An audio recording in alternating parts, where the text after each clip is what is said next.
fundamental, y es que tienen que tener un B1 de inglés o francés para poder depositar su trabajo de fin de grado, su TFG, y por tanto para graduarse. Al Centre Idiomes oferim cursos d'anglès de nivell B1 i B2 orientats per als estudiants de la Facultat de Magisteri per a que puguen certificar el seu coneixement d'idiomes i així obtindre el títol de grau en mestre.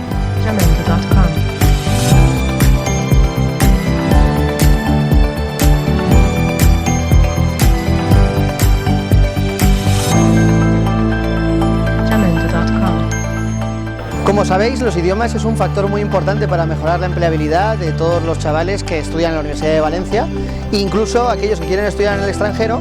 o que quieren acceder al empleo público. Nosotros tenemos cursos de inglés, de alemán, de portugués, de francés y de valenciano para mejorar esas capacidades al salir de la universidad.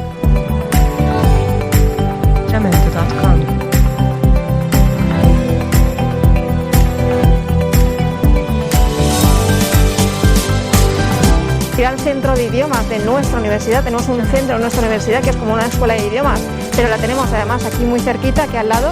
es lo más cómodo. Es más, aquí en la Facultad de Magisterio tenemos la gran suerte de que vienen ellos a darnos las clases aquí a las aulas, hay grupos de B1 y de B2, con lo cual la opción más fácil, y además hay precios especiales, tengo entendido, para el alumnado de la Universidad de Valencia. La opción más fácil es esa.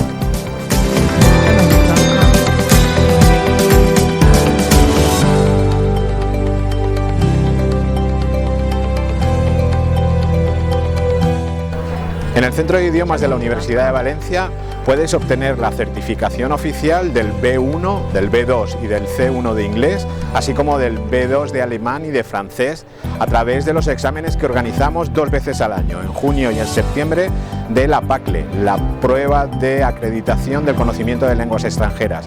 Son títulos oficiales que permiten participar en cualquier programa internacional de la universidad, como el Erasmus, o presentarse a oposiciones en la administración pública.